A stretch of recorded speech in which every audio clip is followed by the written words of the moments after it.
Buenas tardes a todos y muchas gracias por venir a este seminario, una especie de seminario jornada que va a estar protagonizado en las dos primeras sesiones por Fabio Frosini, el cual agradezco no solo a los asistentes y también a los asistentes que están por sesión virtual, ¿no? O por conexión virtual, sino sobre todo, claro, a Fabio Frosini, pues que haya accedido a concedernos su tiempo y su trabajo y su sabiduría en eh, pues desarrollar este seminario sobre principio pensado sobre las obras principales de Maquiavelo, pero también sobre un poco el contexto intelectual en el que se mueve Maquiavelo. Por eso tendremos no solo dos sesiones dedicadas a las 4 obras quizá más importantes de Maquiavelo, sino una última jornada, aunque un poco separada en el tiempo por motivos de agenda, una última jornada sobre quizá el diálogo entre Maquiavelo y otros coetáneos suyos, ¿no? En el que también participará por supuesto, Fabio Frosini, pero ya también al que nos uniremos otros hablando de otros autores, y no hace falta que que lo especifique, puesto que tenéis el programa. De manera que, bueno, debo explicar un poco cuál es la estructura de este seminario, de este encuentro, ¿no? Lo primero que hay que decir es que hemos aprovechado que Fabio Frosini, que no es profesor de esta universidad, está a distancia en la Complutense, y hemos aprovechado pues para, explotándole un poco intelectualmente, pues nos exponga sus conocimientos y su perspectiva sobre Maquiavelo. Y, y por último, pues como ya digo, aprovechar también, seguir aprovechando su estancia para terminar con esa jornada, ¿no? En esa última jornada, además, quiero decir que también estará alguien que nos sigue ahora telemáticamente, si no me equivoco, que es Sandro Landi, al que quiero agradecer también su amabilidad para unirse a nosotros, porque también es un gran especialista en Maquiavelo que asistirá a esa jornada final de marzo, como el que aparece en el cartel y en el programa que hemos difundido, ¿no? Y bueno, voy a presentar muy brevemente a Fabio, porque aunque es de sobra conocido, pero lo voy a presentar muy brevemente, simplemente como introducción.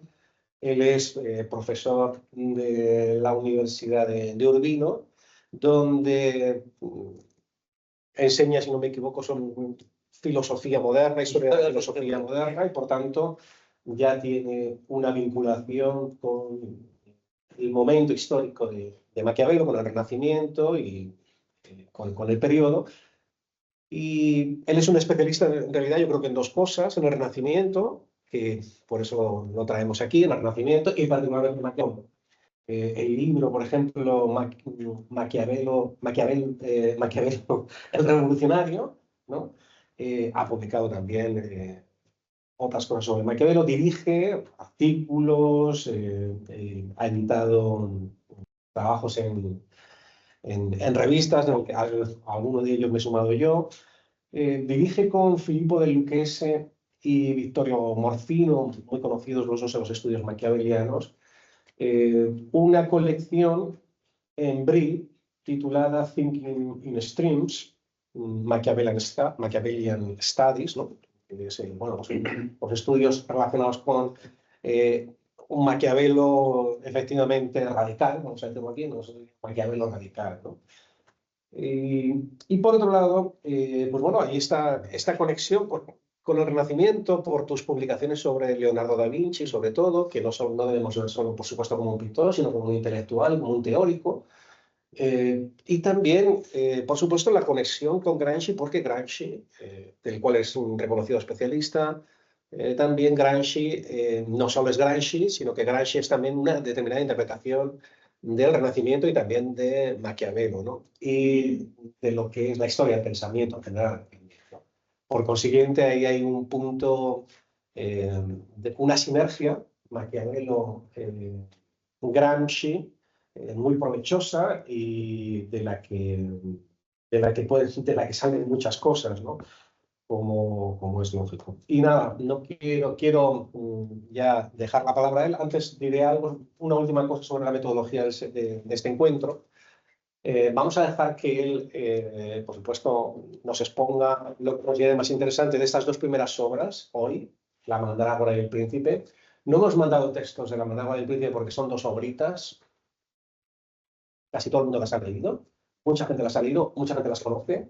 Se leen una tarde, cada una de las dos, pues sobre todo, bueno, sí, sobre todo La Mandrágora. Quizá el Príncipe exige un poco más de tiempo para pensar lo que estabas leyendo, pero la siguiente sesión, en la que vamos a trabajar el arte de la guerra un poco más largo, un poquito más, también más, una obra más culta, un poco más difícil, y sobre todo los discursos, que son muy extensos. De ahí haremos, lo digo para los que estéis interesados, ahí haremos una pequeña selección al menos de los capítulos o los pasajes de los que sobre los que Fabio va a incidir, ¿no?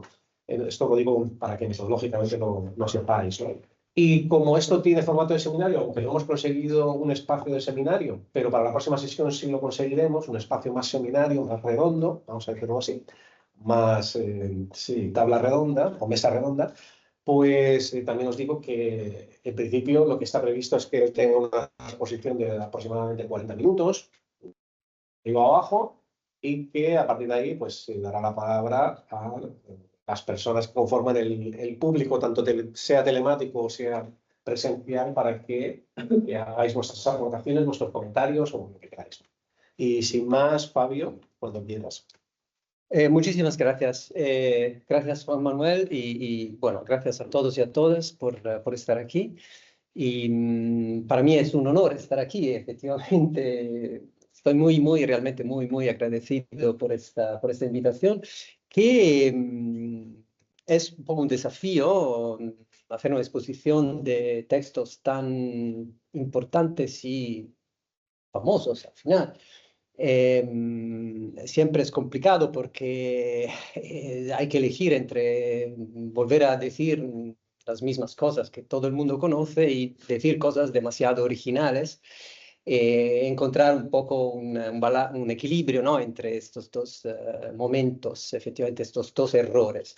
Lo he intentado, no sé si lo he conseguido, bueno, ahora vamos a verlo. Y por mi culpa le he mandado a Juan Manuel ayer, demasiado tarde, una selección de textos que voy a comentar. Igual es posible, pregunto, junto a los textos de la siguiente sesión, se pueden enviar también estos, y así para tener un poco de materiales que vamos a debatir o hemos debatido juntos.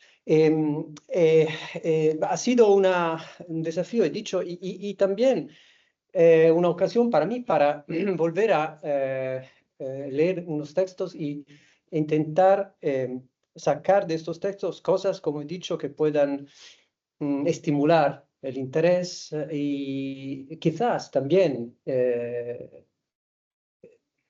dejar ver cosas de Maquiavelo que no se ven inmediatamente.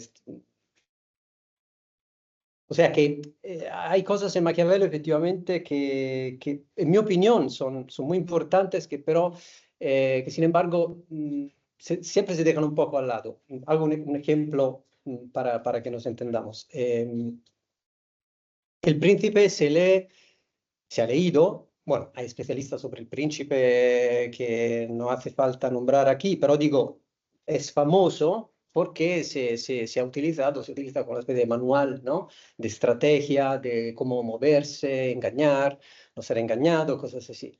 Pero hay aspectos en el Príncipe mismo y en los demás textos de Maquiavelo que efectivamente son muy típicos de su edad, ¿no? De lo que se puede llamar la cultura del Renacimiento italiano.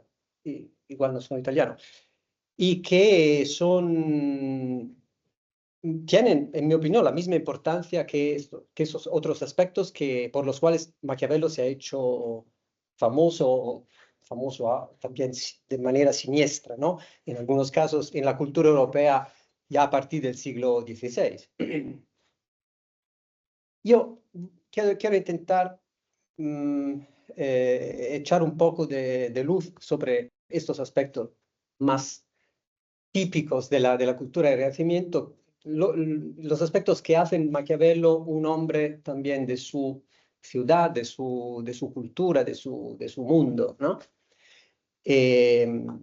Bueno, puedo anticipar que, en mi opinión, el aspecto principal de la cultura que está en los textos de Maquiavelo, cultura renacentista, es un naturalismo muy fuerte, ¿no? Naturalismo, hoy en día es difícil hablar de naturalismo y entenderse, pero si pensamos en la cultura del Renacimiento, en un hombre de esta época, decir naturaleza tiene un sentido bastante distinto que hoy en día, ¿no?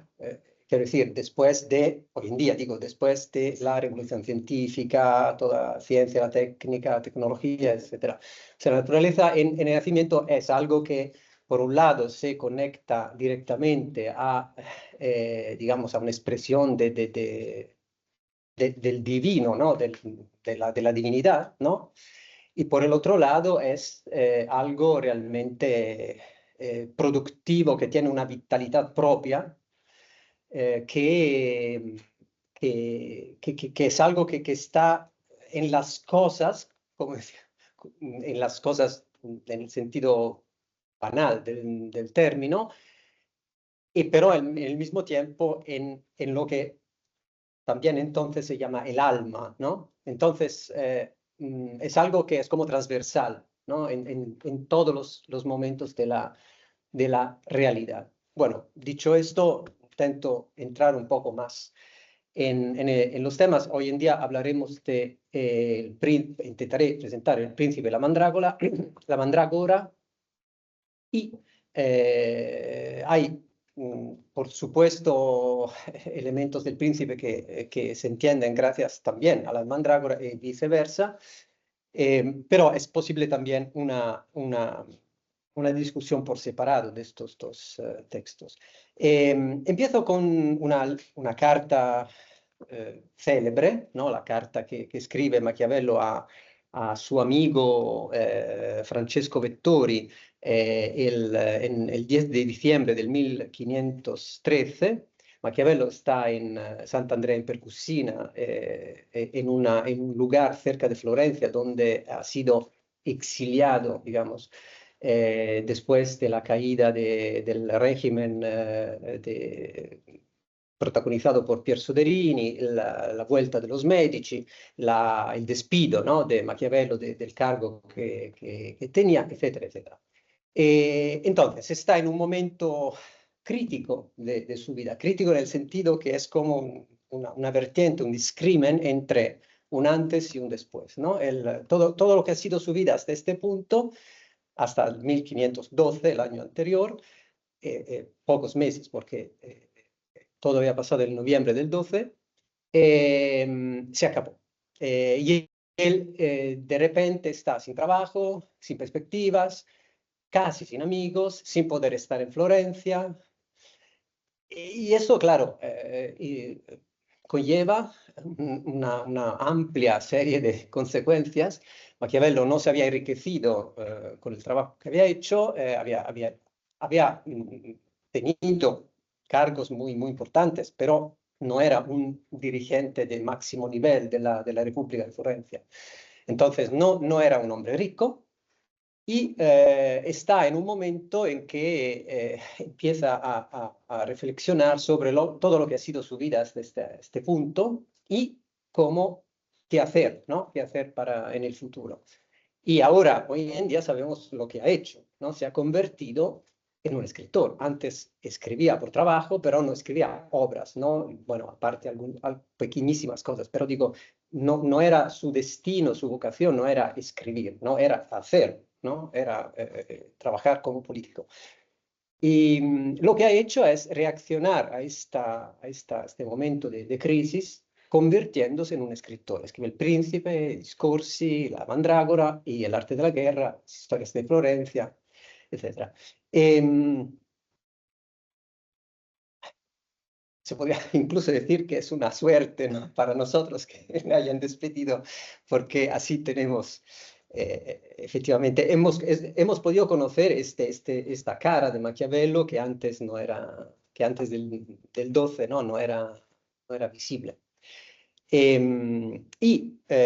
Como Vettori está en Roma, en la corte del Papa, le ha escrito, acaba de escribirlo, de mandarle una carta donde describe su día, ¿no? Lo que hace durante el día. Así Maquiavelo hace lo mismo, ¿no? Entonces, casi en broma, le manda una carta en que le cuenta su día ideal, su día típico, que es un día, bueno, hay que leerla toda la carta, aquí solo tenemos pocas líneas, pero digo, es un día totalmente distinto del día de Vettori. Vettori está en una corte del Papa con gente célebre, ¿no? Con cosas, bueno, en un mundo de riqueza, ¿no? Espléndido, etcétera, y Maquiavelo está en un mundo totalmente hundido en la miseria. Bueno, no totalmente, pero para los parámetros de Maquiavelo sí, ¿no? O sea, él tiene que moverse, hacer cortar un bosque, vender la leña y pelearse con los que no quiere pagar.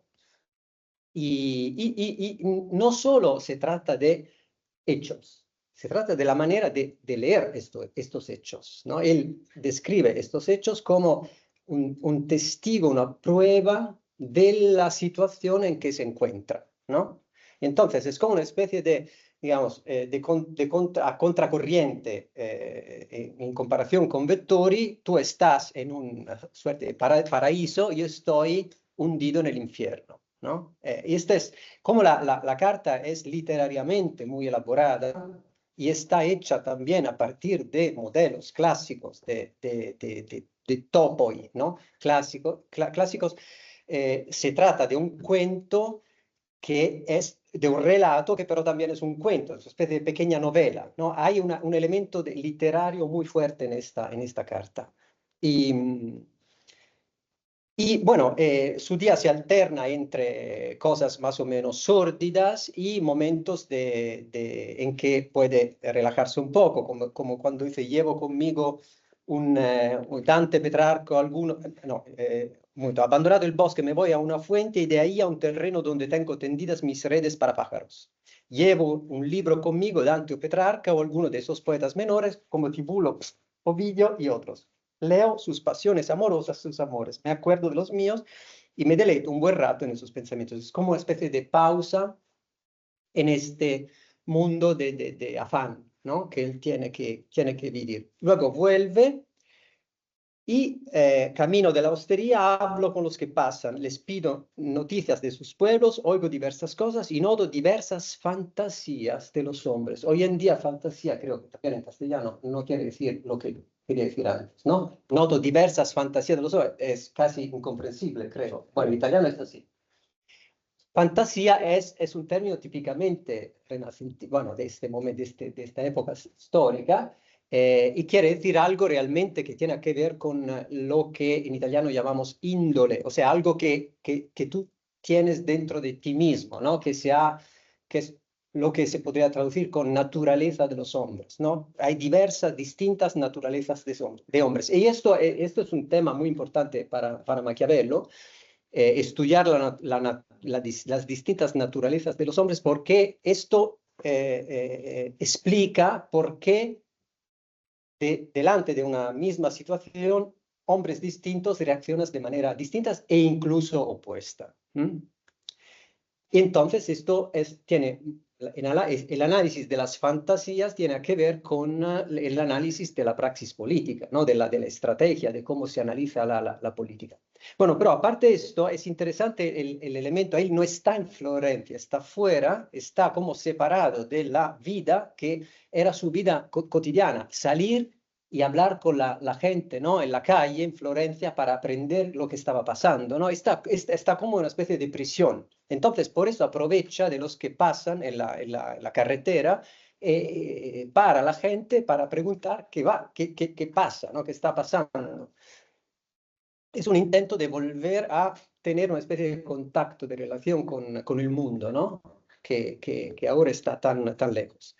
Luego se va a una hostería y aquí igual se puede bajar poco más. ¿Sí?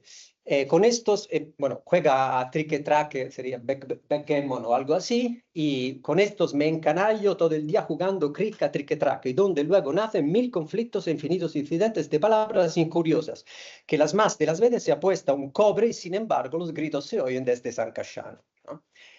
En este carácter literario de esta carta estamos realmente, ¿no? en los bajos fondos, digamos, ¿no? de la realidad, ¿no? Estamos realmente en la parte más oscura, ¿no? Del día y de la vida de Maquiavelo, que escribe, de hecho, así revuelto entre estos piojos, saco el cerebro de Mo y desahogo la malignidad de esta suerte mía y me alegro de que me pisotee de esta manera por ver si no se avergüenza, que es algo que está también en el prólogo de la Mandrágora, donde escribe que alguien, la malignidad de la fortuna le ha separado de la virtud política y él está como condenado a expresarse de otra manera, ¿no? Escribiendo una comedia, malignamente haciendo una sátira, ¿no?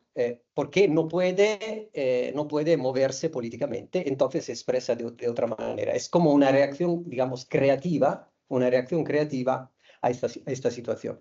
Y luego hay el corte, literalmente, porque del día llega la noche, ¿no? Y del infierno llega algo distinto. Llega la noche, regreso a casa y entro en mi escritorio y en el umbral, como casi simbólicamente, ¿no? Es un momento de transición, ¿no? El umbral pierde una identidad y consigue una nueva. Me quito metafóricamente la ropa cotidiana llena de fango y de mugre, me visto paños reales y curiales y apropiadamente revestido entro en las antiguas cortes de los antiguos hombres, donde, recibido por ellos amorosamente, me nutro de ese alimento que solum es el mío y que yo nací para él. Aquí tenemos lo que en italiano creo también que se llama un anacoluto. Sí. O sea, el cambio de sujeto durante la frase, ¿no? Que da como un corte a la frase y echa una luz fuerte, ¿no? Un foco muy fuerte sobre lo che sta dicendo, no? Solo è mio e che io nacqui per lui.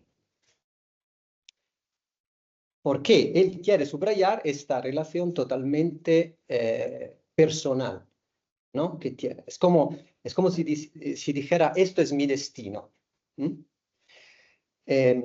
Donde no me avergüenzo de hablar con ellos, preguntarles por la razón de sus acciones y ellos por su humanidad me responden, leyendo los autores, ¿no? Es el topos famoso, ¿no? de la relación con los antiguos, la lectura, no como algo pasivo, sino como una interrogación y un diálogo constante.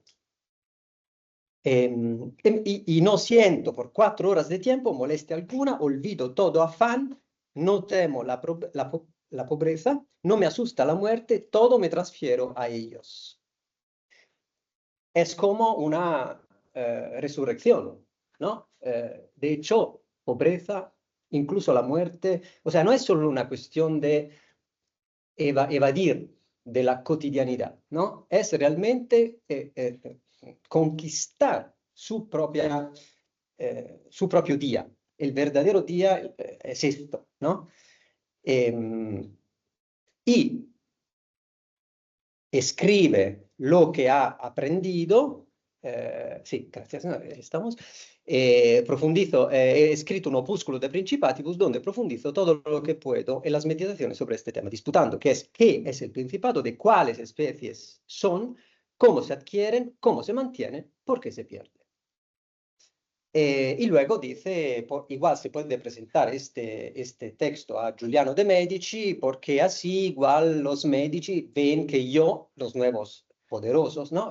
Ven que yo valgo algo para algo, entonces puede volver a llamarme, ¿no? Etcétera, etcétera. Siempre, bueno, algunos han dicho, Maquiavelo quiere venderse a los Medici, ¿no? No, sería un error pensar en el mundo de la cotidianidad del mundo del Renacimiento de Florencia como una estructura de partidos políticos como hoy en día. No existían los partidos literalmente. Y encima Maquiavelo estaba totalmente en contra de lo que llama las sectas, ¿no? O sea, las facciones políticas. Entonces, creo que él es totalmente coherente cuando piensa que hay una realidad que es Florencia, que no se puede borrar. Entonces, yo quiero estar en Florencia, trabajar, ¿no? En Florencia como por lo que yo he nacido para, ¿no? Y hoy en día el único poder que puede escuchar lo que yo tengo que decir y con lo que se puede trabajar son estos. Bueno, cerrando el tema, aquí he dicho una crisis, ¿no? Una crisis que efectivamente es un momento de transición para ver algo nuevo. ¿Qué es que ve Maquiavelo aquí que no ha visto antes o que no podía ver antes? En mi opinión es como escribe, bueno, como escribe aquí en la descripción del opúsculo de Principaticus y como luego escribe en El Príncipe, efectivamente que la clave de la política no está tanto en conservar el poder, sino o sea, conservar el poder como algo, digamos, natural, o sea, como algo que está, como un poder que está ahí y no se sabe dónde viene porque es de origen divino y el príncipe es lo que llama en el capítulo 2 un príncipe natural, ¿no? Esto no explica la política le explica el momento de cuando el poder se crea, se instituye, nace, o lo che in termini machiavelliano lo che él llama la innovazione, innovare, ¿no? Innovar. Para Maquiavelo innovar es, bueno, lo dice de varias maneras, también en los discursos, fondare una ciudad, un principado, lo que sea, una república, o también volver a fondar, o sea, introducir una innovación en una materia política que se ha desordenado con el tiempo, se ha ido, como dice Maquiavelo, utilizando un término médico, natural, que tiene que ver con la ciencia de la naturaleza, se ha corrompido, no en sentido moral, no en sentido físico, que se ha desordenado y volverá a ordenar esta materia, ¿no? Esto es lo que él llama innovare.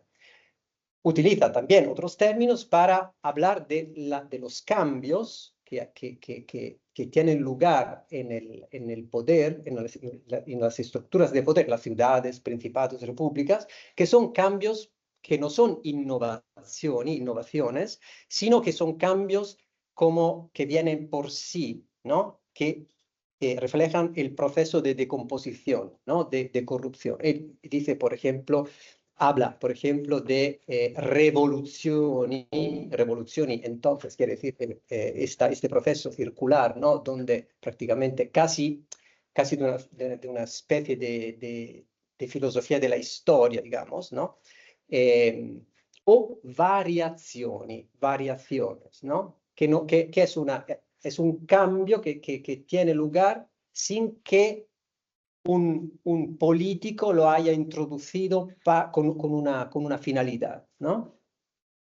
Por ejemplo, cuando habla en El Príncipe de lo que ha pasado en Italia a partir de la primera invasión de Carlo VIII en el 1494, habla de revoluciones y de variaciones, ¿no? Revoluciones y variaciones. O sea, no habla de innovaciones, porque lo que ha pasado en Italia es la decomposición de un sistema que había antes del 94 y que ha inaugurado una fase de guerras, las llamadas guerras de Italia, que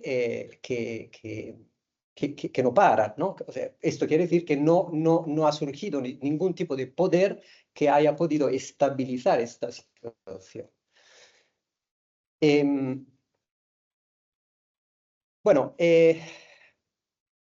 otro término que utiliza Maquiavelo en esta carta que no he leído, que no está en la parte que he elegido, es el término fede. Él dice, tendrían que saber que yo he servido con fe, ¿no? Toda mi vida, y que no voy a cambiar ahora.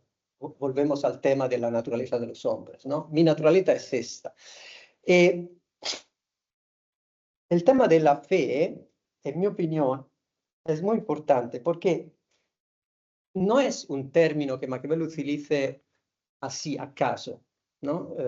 Esto lo utiliza en esta carta, pero en muchos otros lugares, ¿no? De otros textos.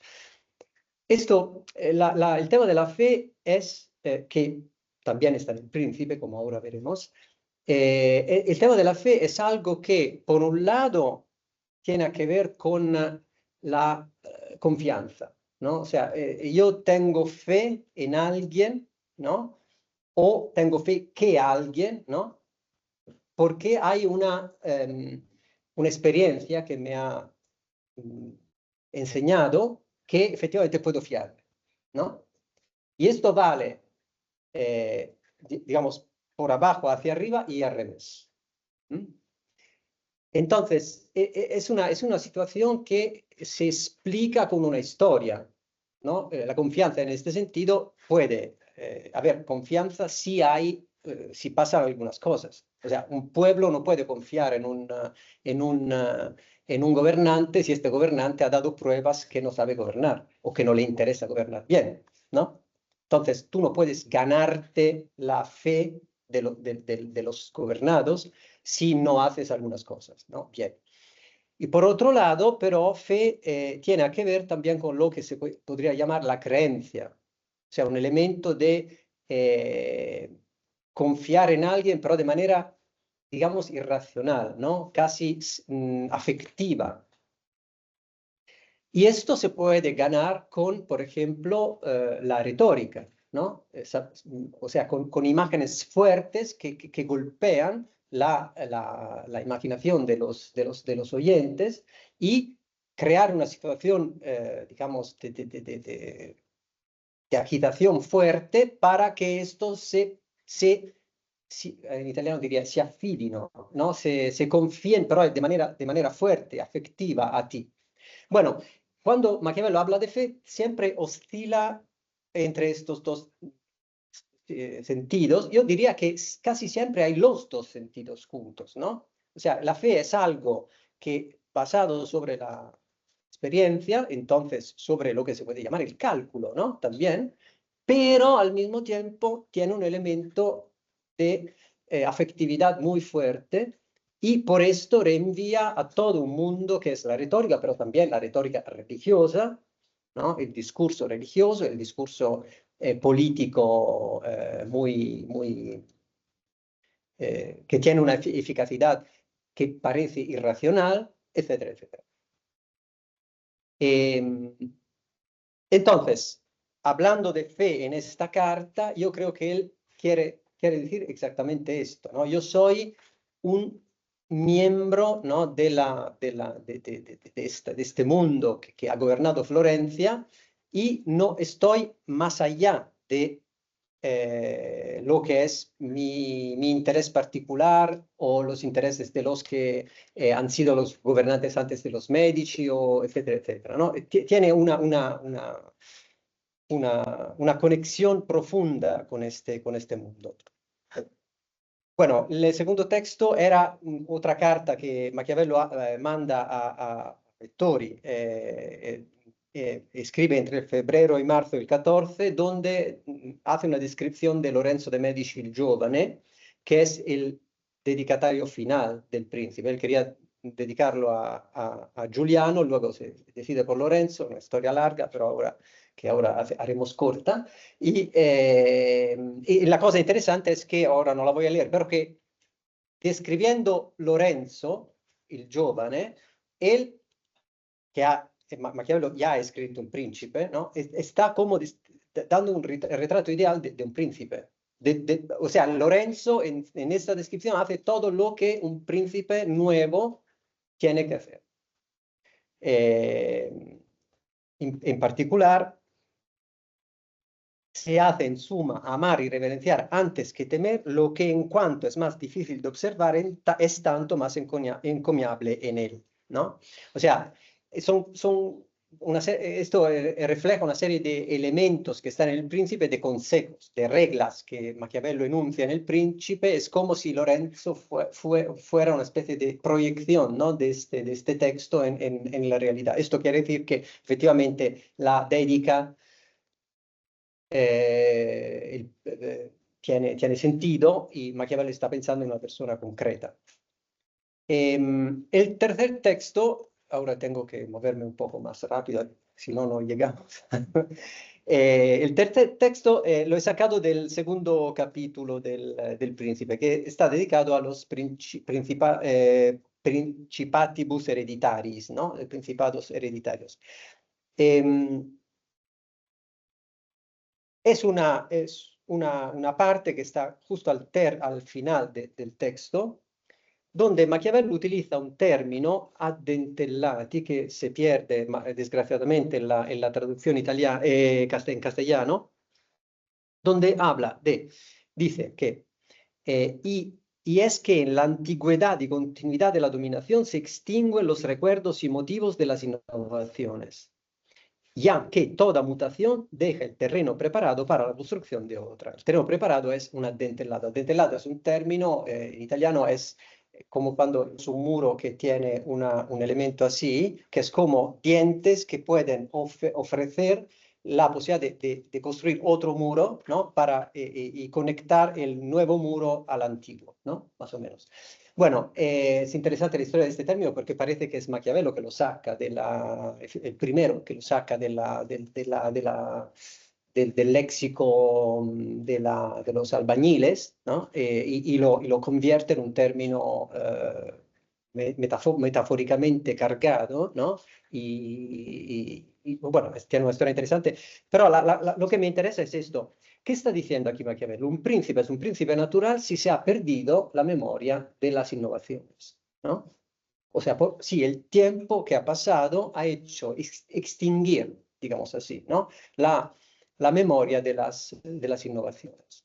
Porque cada mutación, cada variación ofrece como un puente para conectar otra innovación, ¿no? O sea, de otra manera, la política vive de estos cambios. Pero si estos cambios se apaciguan, se paran por un tiempo suficiente, se pierde la memoria de estos cambios. Entonces se pierde la memoria de que se puede innovar. Esto es el punto. O sea, se pierde no solo... O sea, un hombre político, un príncipe o lo que sea, puede tener esta idea, pero no va a encontrar nadie de inmediato que pueda corresponder a esta idea. ¿Por qué? Porque el que quiere innovar habla con un potencial pueblo de un principado nuevo y dice, tenemos que innovar. Y esto ni siquiera saben qué quiere decir. Esto es el punto. Porque consideran el príncipe actual que existe como un príncipe natural. Esta es la palabra que utiliza Maquiavelo. La naturaleza de las cosas. Entonces, la política, la naturaleza de la política es exactamente lo contrario. O sea, la naturaleza de la política es el hecho de que las cosas no son necesariamente así. Entonces son artificiales, digamos así, son construcciones, una segunda naturaleza que se construye sobre la primera y que va cambiando, ¿no? Entonces, sobre esta perspectiva de cambio se puede discutir, ¿no? O aceptamos los cambios que hay, por ejemplo, que se corrompa un cuerpo político, o al revés, intentamos darle un orden. Y dar un orden quiere decir, como he dicho, innovar con una idea de reordenar una materia corrupta. Bueno, saltamos al número 5. No, sí, la incredulidad. Sí. Y esto nos lleva a uno de los capítulos principales del Príncipe, que es el capítulo 6, donde Maquiavelo, después de haber hecho un elenco de los principados hereditarios y luego nuevos, parcialmente nuevos de varias maneras, llega a los principados totalmente nuevos. Esto es el punto, ¿no? El capítulo 6, de hecho, empieza el capítulo con una especie de casi un prólogo nuevo, ¿no? Una especie de exposición metodológica de lo que es innovar y la relación entre fortuna y virtud y luego grandísimos ejemplos de innovadores, ¿no? Que son estos personajes que él dice están casi no están al alcance de los hombres normales, pero yo los indico porque son como ejemplos a seguir. Igual no podemos ser como ellos, pero ¿no? Tenemos que intentar. Y, y estos grandísimos personajes han innovado sus ciudades o los lugares donde estaban, que son Moisés, Ciro, Tesio y Rómulo. Entonces, fundando ciudades, imperios, ¿no? Y todos a partir de una situación crítica casi extremadamente crítica, porque en todos esos casos había una situación de desorden total o anomía, y por esto estos han utilizado su inteligencia, su virtud, su valor, para aferrarse a esta ocasión y darle la vuelta totalmente y del desorden total crear un orden total. Pero lo que me interesa aquí es la parte que sigue, o sea, donde Maquiavelo empieza a discutir también de cómo se hace esto en nuestra realidad, ¿no? Y él dice que quienes semejantes a ellos, ¿no? A los grandes ejemplos, por caminos virtuosos se convierten en príncipes, adquieren el principado con dificultades, más lo conservan fácilmente. Dificultades esas que promanan en parte de la novedad de instituciones y procedimientos que se ven obligados a establecer para fundamentar su propio poder y su seguridad. Y más adelante,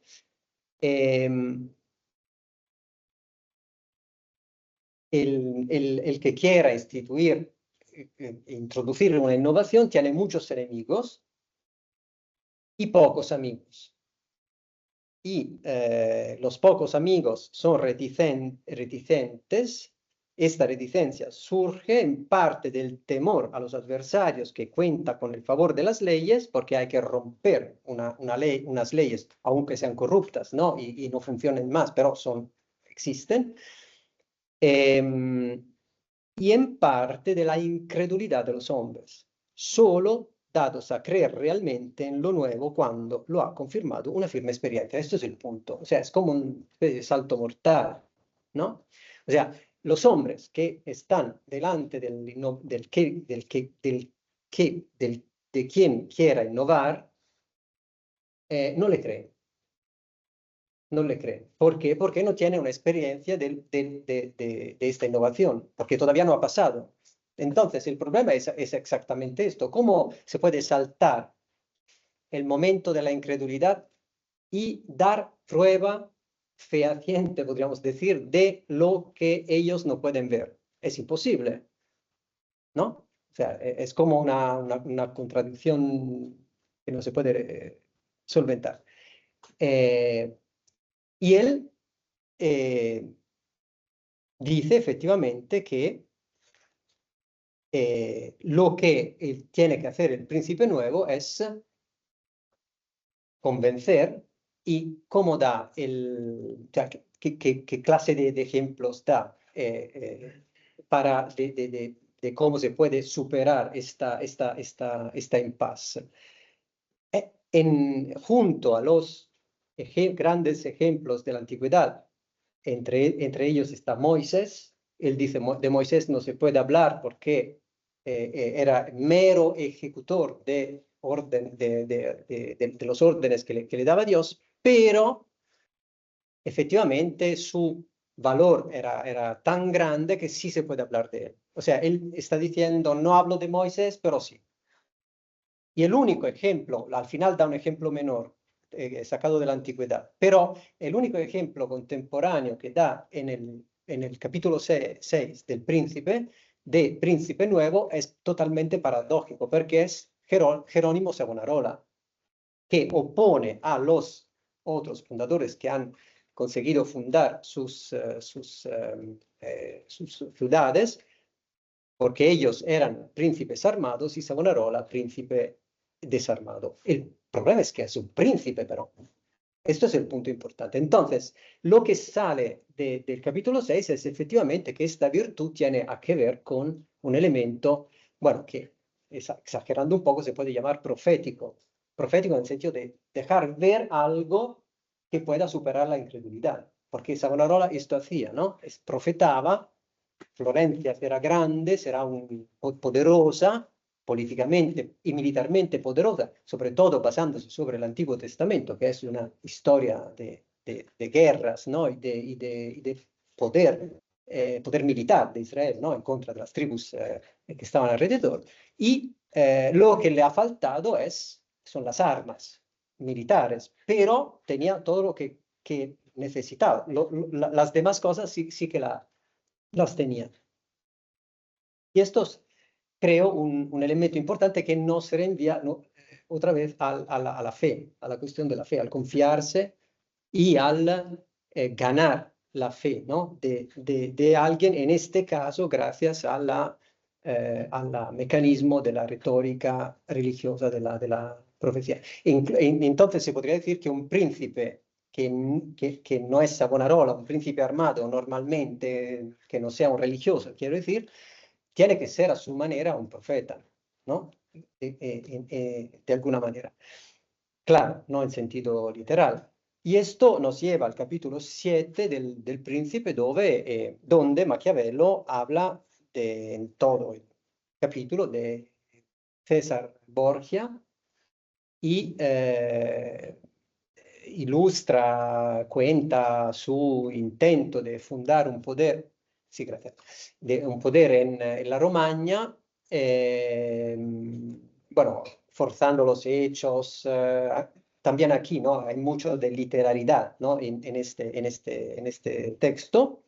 Pero lo que le interesa mostrar es efectivamente que César Borgia tenía la capacidad de ser un príncipe nuevo y que utiliza muy bien la estrategia, el cálculo, el engaño, la simulación y la disimulación, todo lo que sea, porque esto es necesario, como dice Maquiavelo en otro capítulo, porque en este mundo hay hombres buenos y no buenos, entonces uno tiene que estar parado para tener ¿no? relación con ambos tipos, pero también utiliza el mecanismo que consiste en ganarse la confianza de estos gobernados, ¿no? Que acaban de tener un príncipe, un nuevo gobernante, poder nuevo, que está es totalmente inédito, y él que sabe que tiene que transmitir un determinado mensaje, digamos, ¿no? Una imagen de sí mismo, pero también de lo que va a ser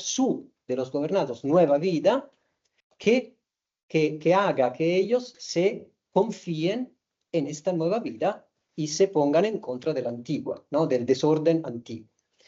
Bueno, allí ve que la situación es totalmente, un cuerpo político totalmente corrupto, porque había malos gobernantes que estaban más interesados en robar a los gobernados que en gobernarles. Entonces es una situación desastrosa, de corrupción total, y se da cuenta de que para ganar su confianza tiene que dar loro buono governo, que es un clásico del pensamiento político, de la cultura del Renacimiento, ¿no? Lo que es buono governo, buen gobierno, ¿no? O sea, con leyes, ¿no?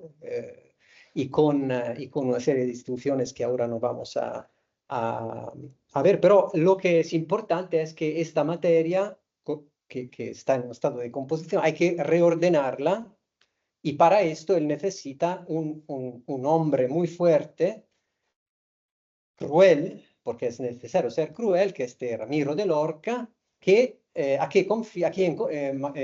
César Borgia confía este encargo inicial.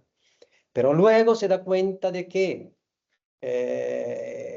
la extrema crueldad que tuvo que utilizar Ramiro de Lorca crea una situación de odio incipiente de estas poblaciones en contra de Ramiro de Lorca y, por ende, de César. Entonces se deshace de Ramiro de Lorca de una manera espectacular, ¿no?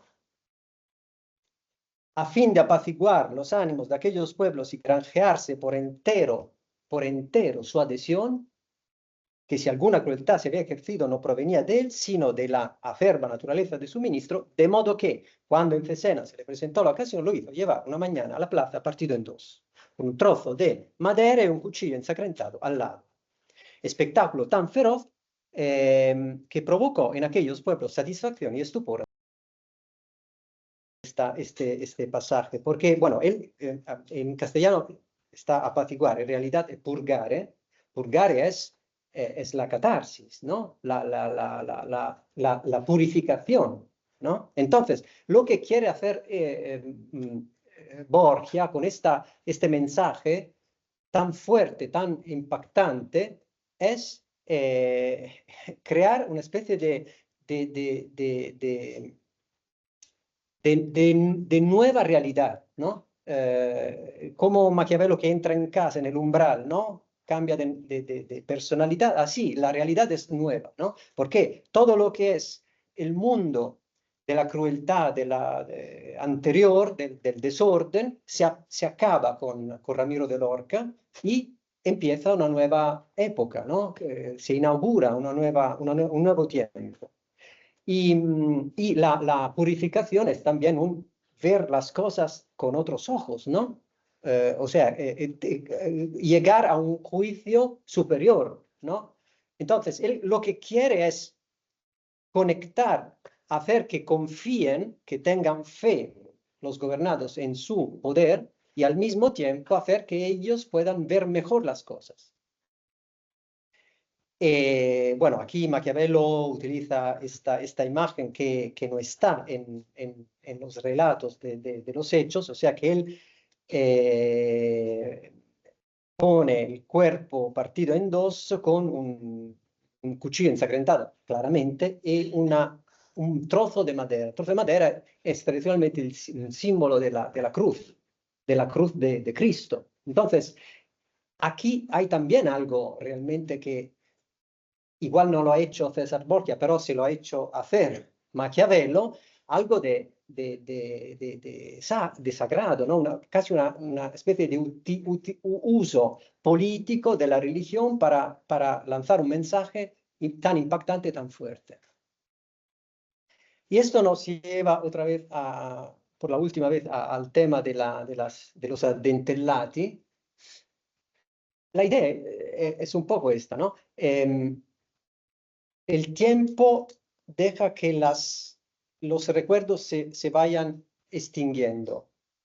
Y aquí lo que César Borgia quiere hacer es crear un evento, un acontecimiento fuerte que golpee la fantasía, la imaginación de los gobernados. O sea, tenemos un mundo, Maquiavelo razona de una manera que presupone un mundo hecho de cosas intensas, ¿no? Que golpean, que dan como, digamos, sí, impresiones que llegan y se quedan un rato, ¿no? Y que luego poco a poco se van perdiendo, que es la típica fisiología aristotélica, pero también de la perspectiva natural de la Edad Media y del Renacimiento. O sea, las impresiones que recibimos desde el exterior a veces nos hacen daño, ¿no? Todos en los tratados de perspectiva se lee esta parte sobre la luz demasiado intensa del sol que nos hiere los ojos, ¿no? Que nos hace ciegos un rato, ¿no?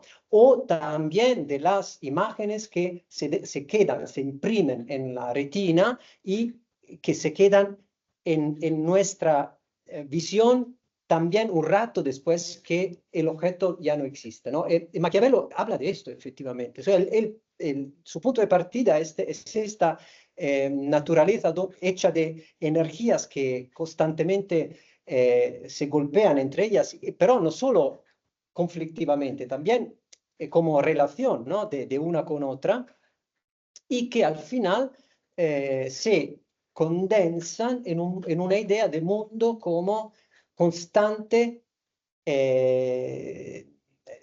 digamos, constante entrelazamiento de procesos de pérdida de antiguas impresiones y llegada de nuevas impresiones. Entre las antiguas y las nuevas se crea constantemente una relación, ¿no? Esto es el punto, creo, importante. O sea, una naturaleza hecha de influencias recíprocas constantemente activas y pasivas al mismo tiempo.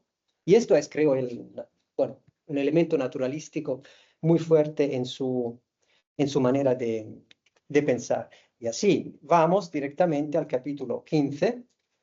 Y... Sí, gracias. Donde efectivamente Maquiavelo dice algo sobre este punto. Bueno, el capítulo 15 es muy importante. Maquiavelo hace al principio todo un catálogo de principados hereditarios, parcialmente nuevos, totalmente nuevos, luego totalmente nuevos de varios tipos,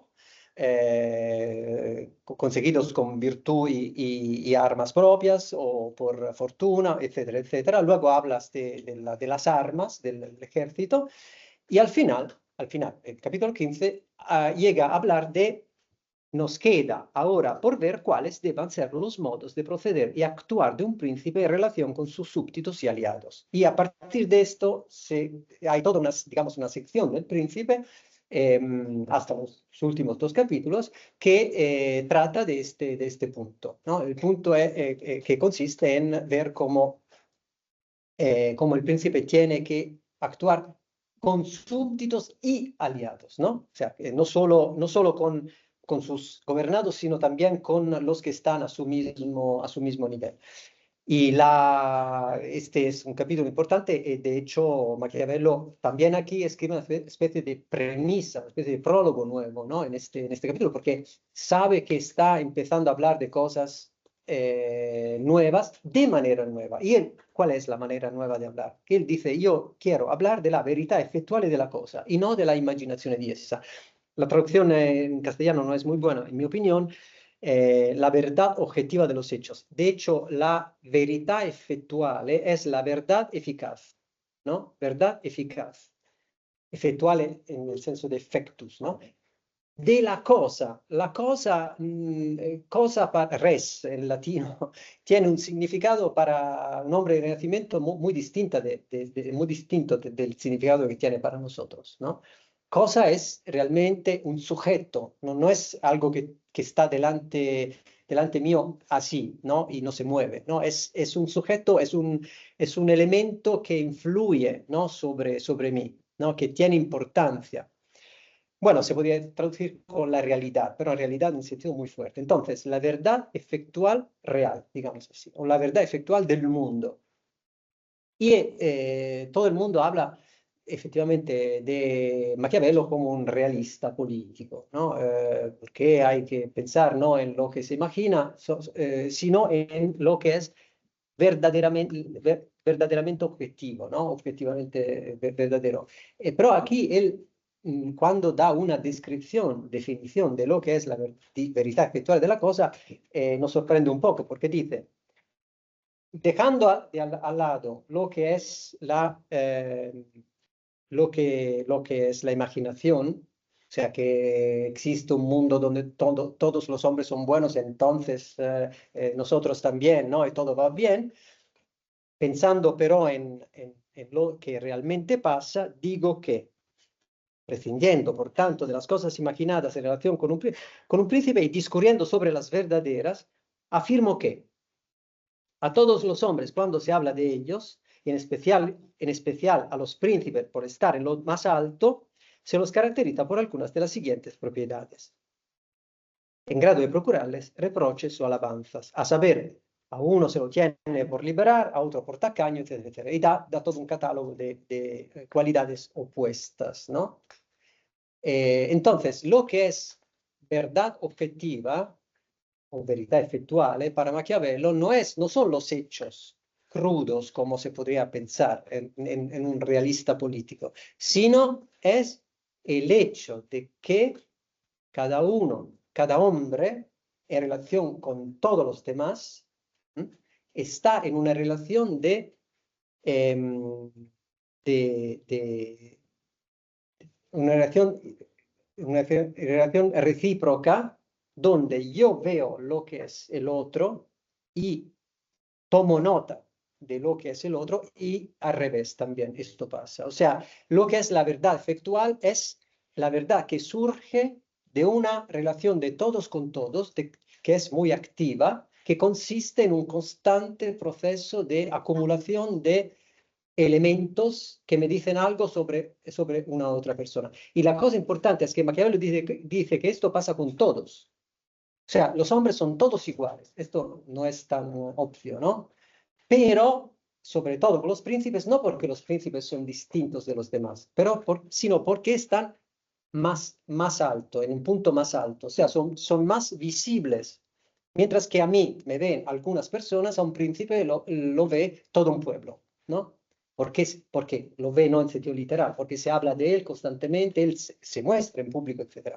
Entonces, lo que decía antes yo sobre este carácter de las impresiones, ¿no? De la naturaleza como algo, un entrelazamiento de influencias activas, efectivamente aquí tiene una confirmación, ¿no? O sea, aquí Maquiavelo habla efectivamente de una situación donde todos están en relación con todos y los príncipes más porque están y lo que cuenta no es lo que una persona es, porque esto no existe, ¿no? Si no se extrínseca, si no se expresa de alguna manera.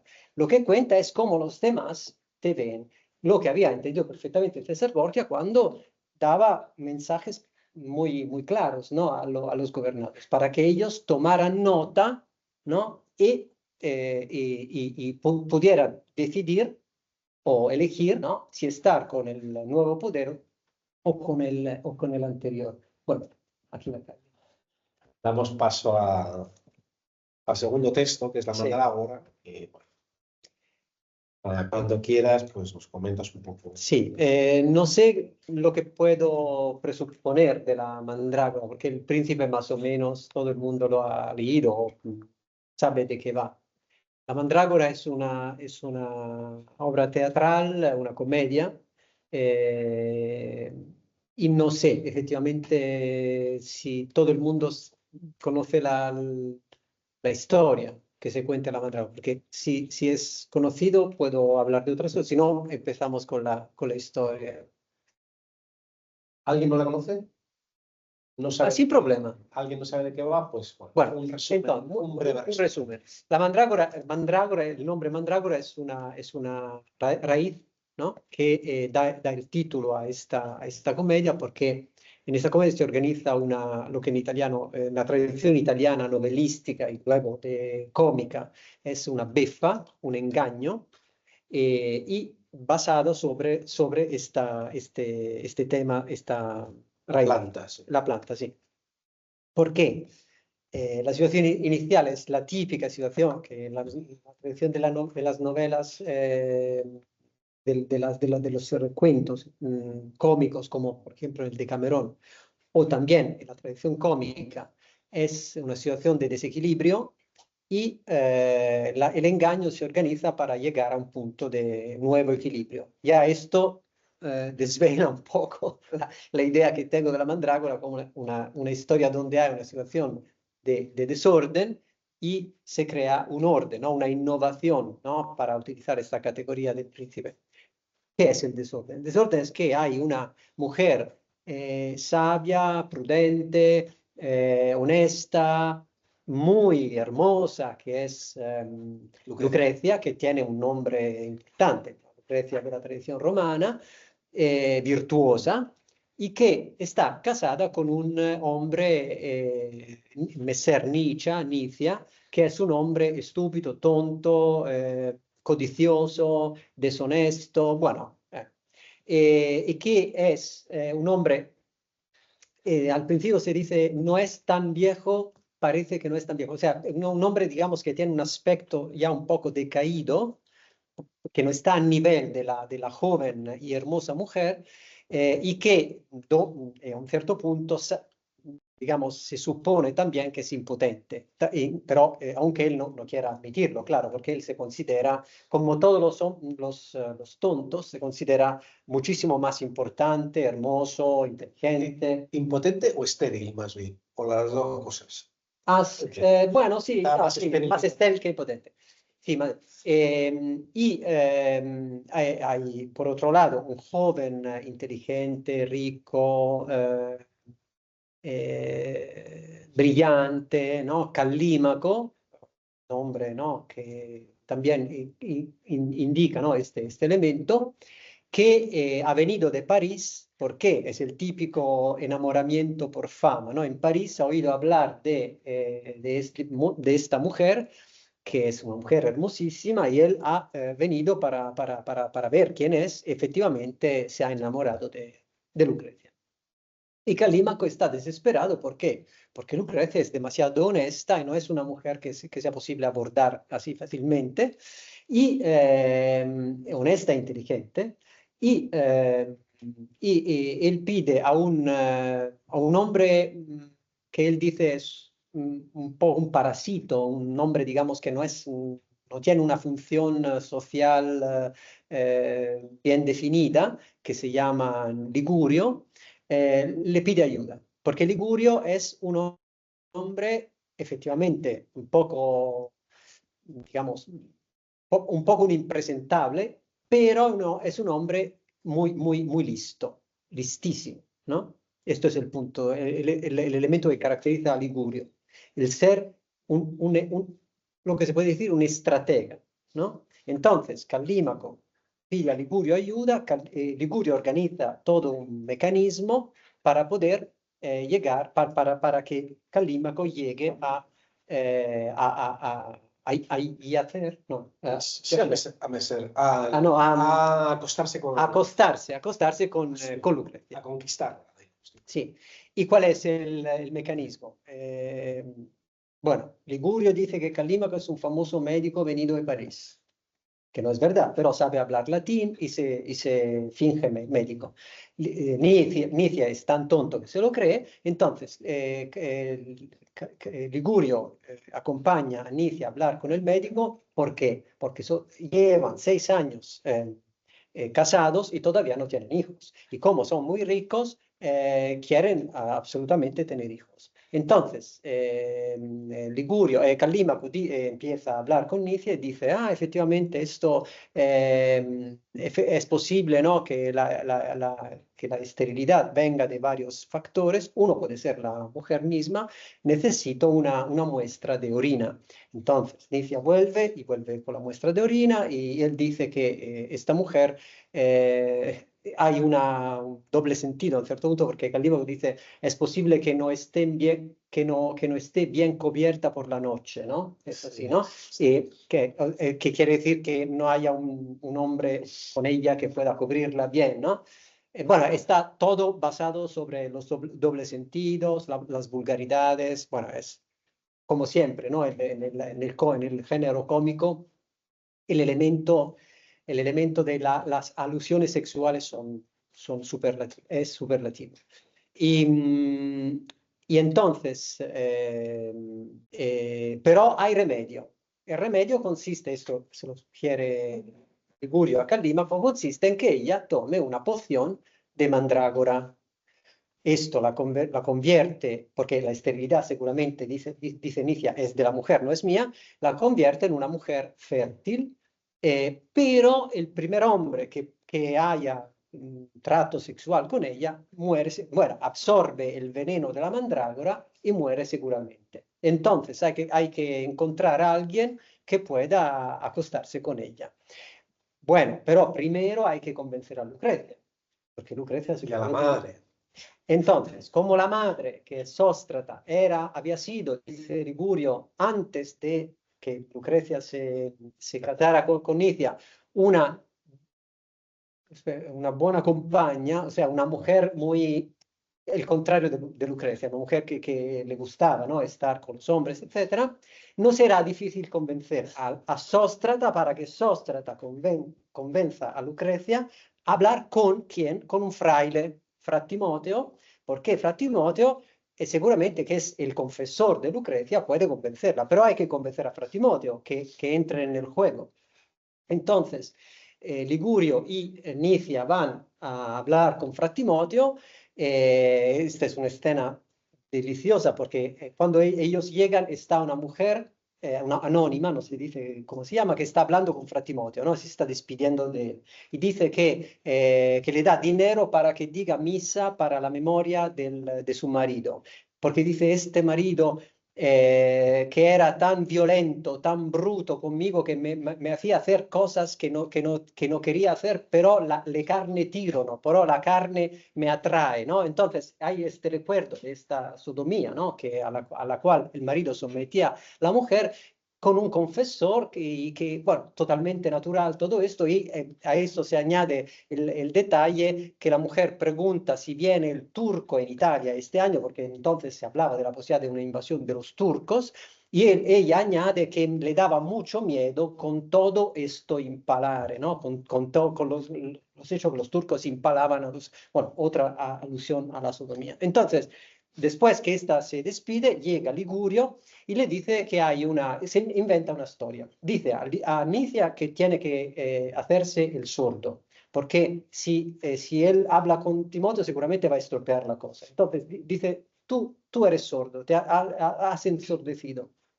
Y dice a Timoteo, le cuenta una historia inventada. Dice que hay una mujer de una buena familia que se ha quedado preñada, que está en un monasterio, que se ha quedado preñada, entonces hay que abortar.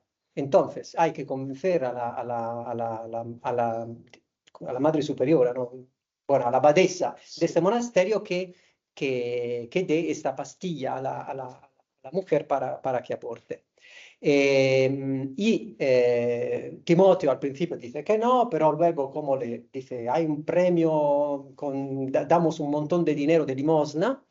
Entonces Timoteo dice que sí, y a este punto Ligurio ha entendido que Timoteo está dispuesto a hacer cosas fuera de la ley, ¿no? Entonces dice que hay alguien en la iglesia que le está llamando, se aleja un momento, vuelve y dice, no hay problema con esta mujer porque parece que ha abortado espontáneamente. Pero tengo otra cosa, que es la de Lucrecia, ¿no? Y le cuenta la historia de Lucrecia.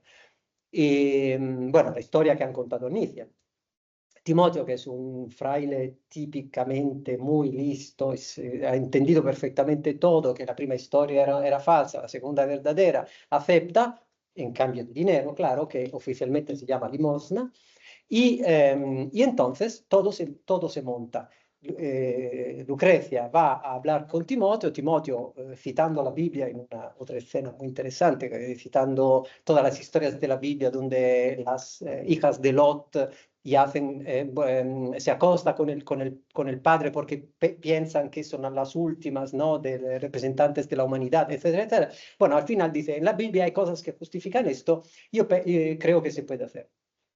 Al final, Lucrecia, obtorto colo, se convence de esto y parece que todo está montado. Pero a este punto surge el problema, porque Calímaco dice, si nosotros hemos dicho a Nicia que vamos todos a buscar este joven que tendría que acostarse con Lucrecia, yo no puedo estar, yo tengo que ser el joven. Entonces, ¿cómo es posible sustituirme? Y a Ligurio se le ocurre que puede preguntarle esto también a Timoteo, que se disfrace de Calímaco y vaya con Nicia, Ciro, que es un sirviente, y Ligurio a buscar este joven que es Calímaco disfrazado. Entonces, hay esta expedición nocturna, pillan a Calímaco, lo dejan solo con Nicia, que lo acompaña a casa, bueno, con la violencia, con la fuerza, lo llevan a casa y al final se acuesta con Lucrecia. Y, bueno, la última cosa no la voy a decir porque la voy a leer en poco. Pero vamos, que quiere que, en resumidas cuentas, a ojos de algunos se comete un asesinato, un adulterio, toda una serie de cosas que muestran hasta qué punto, ¿no? Por el deseo de conseguir una cosa estás dispuesto a cometer, vamos a decir, inmoralidades, ¿no? Cuando deseas mucho una cosa. Y ahí me recuerda también un poco, digamos, vagamente, pero a la Celestina, porque la Celestina española porque es una trama, la típica trama de enamorado que quiere conseguir a toda costa una mujer y no quiere pararse ante nada y usa intermediarios. Y ahí se ve, en eso, permíteme que esté interviniendo, se ve una estructura de corrupción muy extendida. Muy extendida.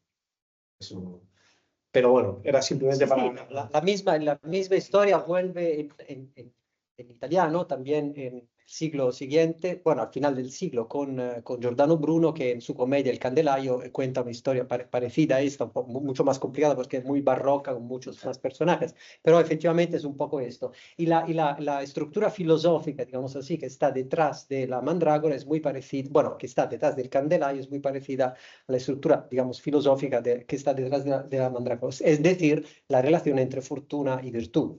Bueno, virtud, también astucia, engaño, todo lo que es necesario para conseguir un fine, pero con la idea de reequilibrar una situación inicial desequilibrada. O sea, Nicia, que no merece a Lucrecia, ha tenido esta suerte, ¿no? Entonces, él que se considera uno que merece, en cambio, a Lucrecia, quiere quitársela para volver a equilibrar esta situación, o sea, ordenarla, innovar y tener una correspondencia entre virtud y materia, que no es la que tenemos al principio. Bueno, tengo algunos pasajes del texto. El primero está en el prólogo. Bueno, el prólogo es muy complejo de la mandrágora porque Maquiavelo escribe también cosas sobre sí mismo, como he dicho, ¿no? Yo, he dicho al principio, yo que no puedo enseñar mi virtud, ejercer mi virtud de otra manera, tengo que hacerlo aquí, así, de esta manera, escribiendo comedias. Y entonces es como una confesión de una situación muy comprometida porque, bueno, he dicho, ¿no? Escribe el príncipe, quiere darlo a Giuliano, luego lo da a Lorenzo, pero al final esto no tiene el efecto que él desea. Él se queda al margen de la vida, ¿no? De la vida de Florencia. Y la mandrágora también es un intento, ¿no? Para mostrar su malestar, su situación personal tan comprometida. Pero la parte que he sacado del prólogo es esta, donde se describen los personajes. Una joven prudente fue por él, Calímaco, muy amada y por eso engañada fue, como luego sabréis. Yo quisiera che a vosotras, come ella, así alguien os perdiera. Bueno, una giovane accorta fu da lui molto amata e per questo ingannata fu, come intenderete, ed io vorrei che voi fossi ingannate come lei. Donde hay un pasaje interesante porque es una contradicción entre una giovane accorta, prudente, accorta es prudente, pero también despierta, lista, ¿no? Y al mismo tiempo, pero esta es engañada porque es amada, o sea, el amor como causa del engaño, ¿no? Entonces, un amor que una pasión erótica que es más fuerte que la inteligencia bueno, en este caso del objeto, del amor, ¿no?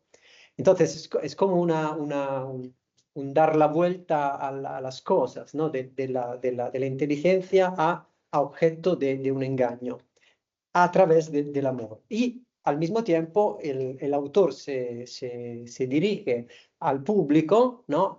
De manera muy cómica, ¿no? Y aquí podrían hacer risas, ¿no? Cuando se pronuncia este prólogo, porque al mismo tiempo dice, y tú, ¿no?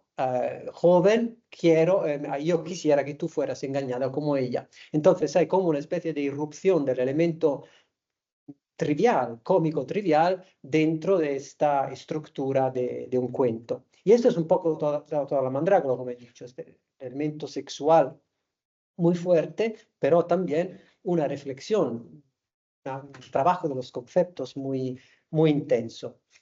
Y las dos cosas no están, digamos, van de la mano, son como dos cosas que no tienen relación entre ellas. Y al principio tenemos un diálogo entre Calímaco y Ciro. Ciro es el servo de Calímaco, y donde Calímaco le confiesa a Ciro su objetivo, y pero también va enumerando las dificultades que tiene. Porque esta mujer es la honestidad personificada, lo ignora todo de las intrigas de amor, tiene un marido riquísimo que se deja dominar en todo por ella y que, si bien no es joven, tampoco es tan viejo como podría parecer. Además, no tiene ni parientes ni vecinos a casa, etcétera, etcétera. O sea, es una mujer honesta que no se deja llevar por las circunstancias, controla todo. A un cierto punto se dice que ella sería capaz de gobernar un reino, ¿no? O sea, tiene esta prudencia, digamos, casi de gobernante. Pero, dice Calímaco, por muy mal que estén las cosas, siempre hay algún resquicio de esperanza. Y por muy débil y vana que ésta sea, el ansia misma que el hombre tiene por lograr su propósito le hace ver las cosas de otro modo. Y eso es muy importante porque Calímaco constantemente en la comedia trabaja sobre esta situación. Él por un verso sabe, por un lado sabe que efectivamente no hay esperanza. Por el otro lado, no puede no tener esperanza porque si no se suicidaría. Entonces, él sabe que se va creando una esperanza casi inexistente, el casi es el elemento, ¿no?, que lo deja en vida, casi inexistente, y la va ampliando, inflando, sabiendo que lo está haciendo, pero, o sea, es totalmente consciente del carácter arriesgado y casi, sí, casi completamente improbable, ¿no?, de la posibilidad de realizar sus deseos. ¿Y qué ha hecho?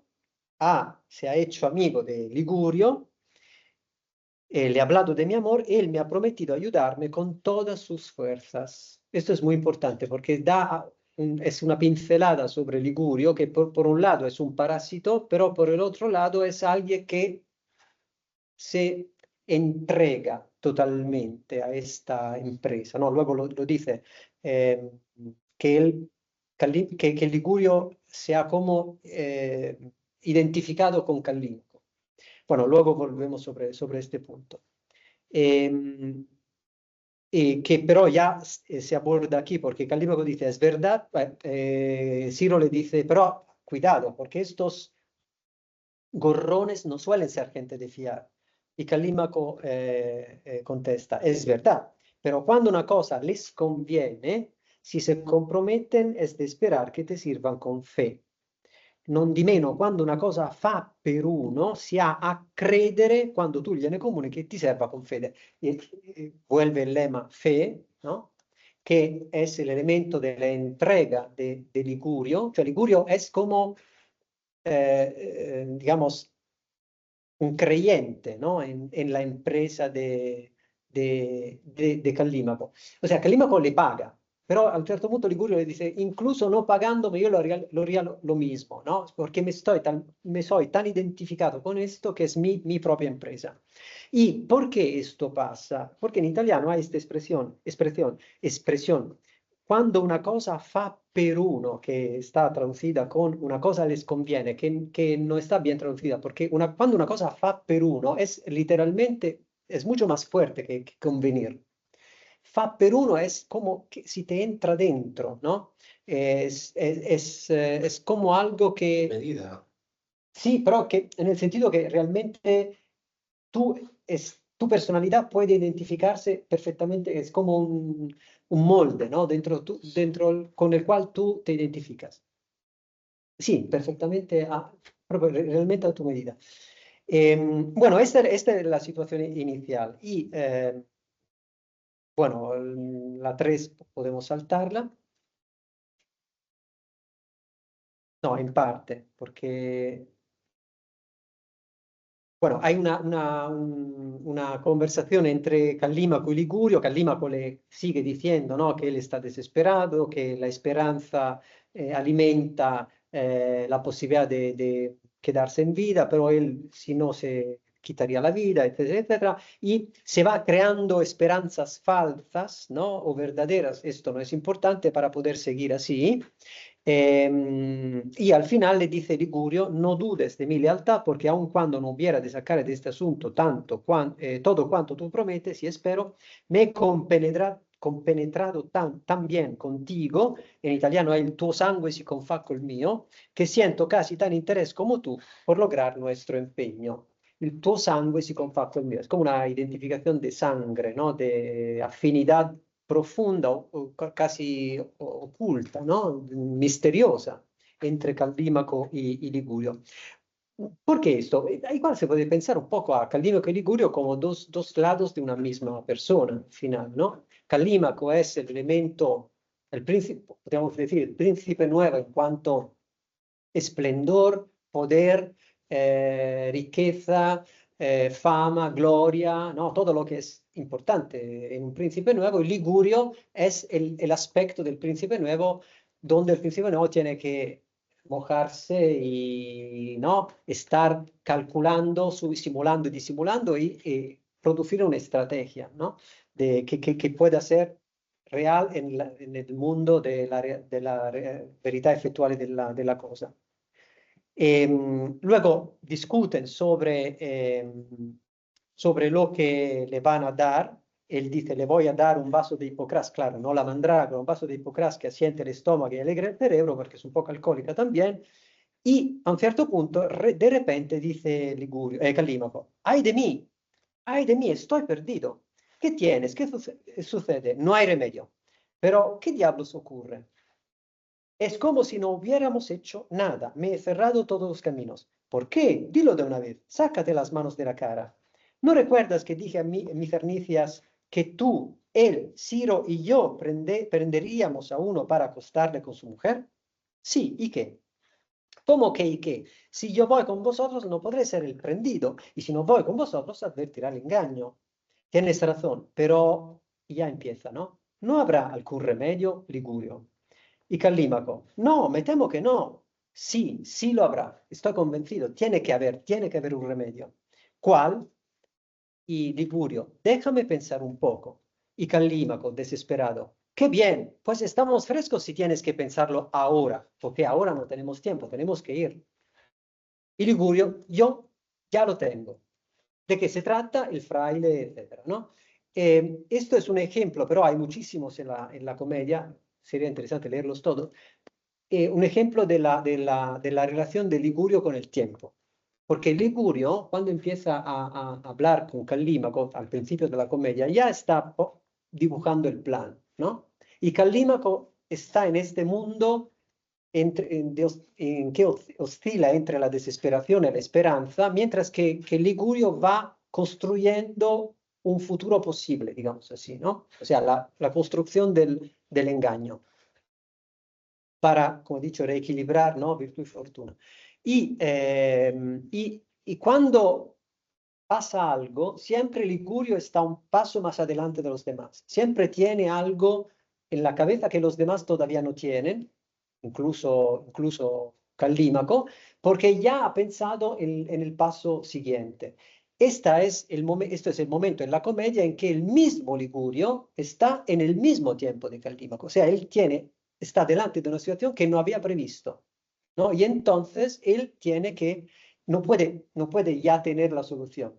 Y mientras Calímaco habla, dice su última frase: qué bien, pues estamos frescos y tienes que pensarlo, ya lo tengo, lo ha pensado. Entonces es como un momento en que se encuentra temporalmente, ¿no?, el tiempo digamos, de la estrategia de Ligurio con el presente, y pero vuelve luego a dar otra vez un salto hacia el futuro, ¿no? Y pasa otra vez a la dimensión de de la estrategia de la construcción del futuro. Esto lo digo porque vuelve constantemente la comedia este tema del tiempo, sobre todo en Liguria, ¿no? En Ligurio dice, no tendremos tiempo, el tiempo vendrá, el tiempo no hay que esperarlo, hay que hacer algo ahora, ¿no? Etcétera. Y bueno, está una de las últimas escenas de la comedia, cuando Ligurio al día siguiente habla disculpen, cuando Calímaco al día siguiente habla con Ligurio y le cuenta lo que ha pasado durante la noche. Como te he dicho, Ligurio mío, estuve de mala gana hasta la hora nona, porque que serían más o menos creo las 2 de la mañana, porque aun cuando sentía gran placer no me parecía bien. Pero luego que me hube dado a conocer, porque Ligurio le había dado un naso, una nariz postiza, se había disfrazado, ¿no? Al final se quita la nariz y revela su identidad, y que le descubrí el amor que por ella sentía y cuán fácilmente por la simpleza del marido podíamos vivir felices sin infamia alguna, prometiéndole casarme con ella cuando Dios dispusiera de la vida del marido, y cuando ella, además de estas razones, comprendió la diferencia que existía entre yacer conmigo y con mis cernicias, y entre los besos de un amante joven y los de un marido viejo, después de unos cuantos suspiros, dijo, ya que su astucia, la estupidez de mi marido, la simpleza de mi madre y la avaricia de mi confesor me ha llevado a hacer algo que por mí misma nunca habría hecho, quiero creer que sea celeste disposición el que así haya sido, y que ya no soy quien para rehusar lo que el cielo quiere que acepte. Así que te tomo como Señor, amo y guía. Tú eres mi padre, tú mi defensor, y quiero que seas tú todo mi bien, etc. Bueno, y añade, lo que mi marido ha querido una noche, quiero que pase siempre. Y comenta al final Calímaco, así que soy el hombre más feliz y satisfecho de este mundo, y si no fuera que esta felicidad ha de tener fin o por muerte o con el tiempo, otra vez el tiempo, sería más bienaventurado que los bienaventurados, más santo que los santos. Bueno, no termina así la comedia porque hay una última escena delante de la iglesia, con todos que van a visitar a Fra Timoteo, y donde Nicia se maravilla, casi se asusta de cómo ha cambiado la personalidad de su mujer, ¿no? Dice, tú eres increíble porque ayer estabas medio muerta por lo que tenía que hacer y ahora estás como renacida, ¿no? Y esto es un poco la consecuencia de lo que ella ha hecho y dicho y pensado y decidido durante la noche. O sea, Lucrecia es esto, ¿no? Que ella es lista, prudente, sabia, pero le falta algo. Le falta una relación con la realidad donde ella pueda meter en perspectiva, digamos, ¿no? la vida en que está y casi tomar las riendas de su propia vida, porque ella dice, yo quiero que tú seas, ¿no? Mientras que podemos imaginar que la relación con el marido ha sido una relación de estas, donde más que casarte, alguien te casa, ¿no? Y tú vives en una vida ya establecida, ¿no? Con las reglas que tú no has elegido, ¿no? Por ejemplo, tienes que tener hijos, ¿no? Etcétera. Y aceptar un marido que no te gusta. Ahora ella sí, quiere ser ella quien decida de lo que quiere y no quiere. Y en este sentido es como como he dicho, un renacer, ¿no? Hay alusiones precisas al final de la comedia sobre esta nueva personalidad de Lucrecia, mucho más decidida, mucho más consabida, etc. Y la alusión que hace aquí Calímaco al final, donde dice, bueno, soy el hombre más feliz, más sería, ¿no? Si fue más santo que los santos, efectivamente es algo que otra vez nos da a pensar que hay un sustrato, digamos así, de carácter religioso, pero de una religión repensada totalmente, una religión, digamos, casi natural, ¿no? Que se identifica con la naturaleza. O sea, es como la vida que renace y más allá, ¿no?, de las reglas, de las confesiones, o como Maquiavelo las llama, las sectas, ¿no?, que codifican la relación con la divinidad. Bueno, sí, espero haber dado una idea de esta, sobre todo haber despertado un poco la curiosidad para que se vea. Gracias.